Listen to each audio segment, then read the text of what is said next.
It was late October, and the chill in the air was a clear sign that winter was on its way. My girlfriend, Emily, and I had recently moved into a small, cozy house on the outskirts of town, surrounded by dense woods that seemed to stretch endlessly into the darkness. We loved the solitude and the connection to nature, but we were about to discover that isolation came with its own set of dangers. We had adopted a dog, Duke, a loyal and protective German shepherd, from the local shelter a few months earlier. Little did we know, he would prove to be more than just a pet. He would become our guardian. One evening, Emily and I were relaxing at home, watching movies, and enjoying the warmth of the fireplace when we heard a knock at the door. It was unusual for us to have visitors, especially at this hour, so a wave of unease washed over me as I went to answer it. To my surprise, there was nobody there. Shrugging it off as a prank by some local kids, I closed the door and returned to the living room. As the night progressed, Duke became increasingly restless. He paced around the house, growling softly under his breath, and kept staring out the window into the darkness. His behavior was unusual, and it set us on edge. We tried to calm him down, but nothing seemed to work. It was as if he sensed something we couldn't. Deciding to investigate, I grabbed a flashlight and stepped outside, with Duke immediately by my side. The cold night air bit at my skin as we walked around the house, scanning the tree line for any sign of what might have disturbed him. At first, everything seemed normal. Then, Duke suddenly bolted towards the woods, barking furiously.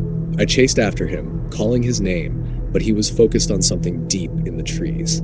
The beam from my flashlight danced over the ground, struggling to keep up with Duke's pace. Then, out of nowhere, a figure emerged from the shadows, heading straight for us. Panic set in as I realized we were not alone. The figure was tall and menacing, dressed in dark clothing, making it almost invisible against the night. Duke positioned himself between me and the stranger, his growls growing louder and more threatening. The stranger halted, seemingly taken aback by Duke's aggressive stance.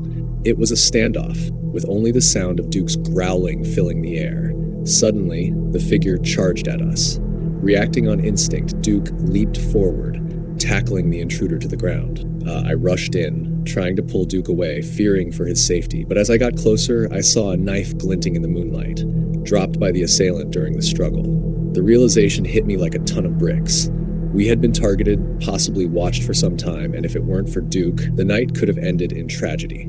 The assailant managed to push Duke off and scrambled to his feet, but instead of continuing the attack, he fled back into the woods, disappearing into the night. Shaken, I called the police, and they arrived within minutes. They searched the area but found no sign of the intruder. They told us we were lucky to have Duke. His actions had undoubtedly saved us from a potentially dangerous situation. In the days that followed, the event left us feeling vulnerable and exposed. The sense of safety we had once felt in our secluded home was shattered. Yet, through it all, Duke became our hero. On a stormy night in mid-February, I sat curled up with a book in the cozy living room of my secluded cabin, nestled deep within the thick pine forests of Oregon. The wind rattled the windows, a testament to the storm's fury outside. My faithful companion, a sturdy and vigilant boxer named Ranger, lay by my side, his presence a comforting constant in the solitude of my woodland retreat. The tranquility of the evening was shattered when Ranger abruptly lifted his head, his ears twitching towards the sound of something I couldn't hear over the howling wind. A low growl vibrated through his throat, and I felt a prickle of unease.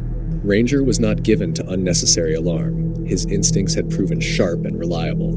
I strained my ears, trying to discern any unusual sounds from the cacophony of the storm. For a moment there was nothing, and I wondered if Ranger had reacted to a stray animal braving the weather. But then, faintly, almost lost beneath the gale, I heard it. The unmistakable crunch of footsteps on snow, approaching the cabin. Panic surged through me, a cold wave that left me momentarily frozen. We were miles from the nearest neighbor, hidden away by forests that few ventured into, especially not in the midst of a raging storm. The realization that someone was out there, moving towards us with deliberate intent, was terrifying. Ranger stood, his body tense and alert, as the growls grew louder, more insistent. I moved to the window, peering out into the darkness, trying to catch a glimpse of our unwelcome visitor. The darkness was complete, the storm's wrath obscuring any chance of seeing beyond the glass. Then, a shadow loomed out of the darkness, a brief silhouette against the storm, too close to the cabin for comfort. My heart pounded against my ribs, fear mingling with the instinct to protect my home and my loyal dog. Ranger barked now, a fierce warning sound that echoed through the cabin. I grabbed my phone, intending to call for help, but the screen mocked me with its lack of signal, a common frustration in my remote location, but never before had it felt like such a dire impediment. I was on my own, with only Ranger by my side. The front door shook as if tested by a cautious hand, and I realized with a spike of fear that I hadn't locked it. It was an oversight, a mistake born of complacency in my isolated living. I rushed to secure it, my hands shaking, as Ranger positioned himself in front of the door, his body coiled and ready. The attempt at the door was followed by a chilling silence, the storm's noise suddenly seeming distant, as if both nature and the intruder were holding their breath. Then, the sound of someone circling the cabin, seeking another way in, their footsteps crunching against the snow. Ranger moved with the sounds, his growls a constant warning. I followed, heart racing, trying to keep up with his vigilance. As we reached the back of the cabin where a set of French doors offered a view of the forest, I saw the figure again, clearer this time, a man, hooded and masked, peering into the cabin.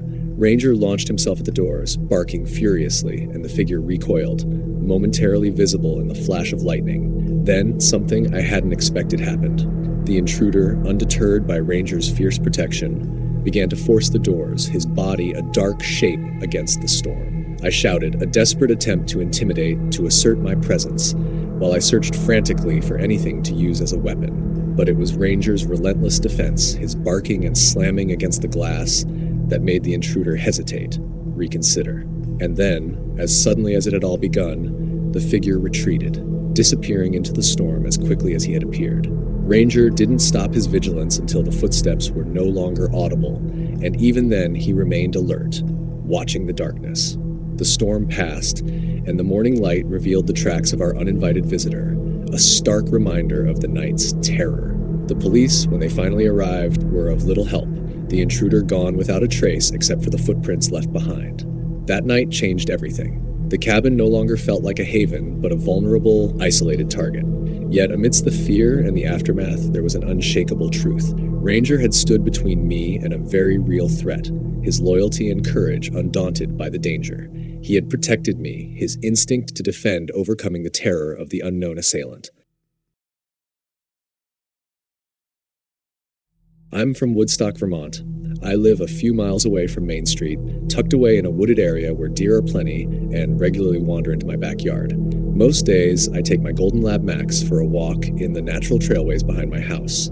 Because we're so tucked away, I usually let Max off his leash to run free. He'll often be gone for 5 or 10 minutes at a time, chasing squirrels or whatever it is dogs love to do in the forest. One evening last May, Max was off on his own for a few minutes, and I saw a man approaching in the distance. It's not totally unusual, so I made eye contact with him and smiled as I usually do. The man said nothing and stared through me with a blank expression. This obviously made me uncomfortable, but I gave an awkward smile and kept walking. We must have only walked past each other a few feet when I felt his cold, bony arms reach around me. Panic surged through me as I tried to scream, but he was quick to silence me, one arm tightening around me while the other covered my mouth. My struggles seemed futile against his strength, and fear overwhelmed me, making each second feel like an eternity. Just as I thought there was no hope, Max ran out of nowhere. He jumped on the man, biting his arm and shaking it like his favorite chew toy. The more the man screamed, the more Max shook.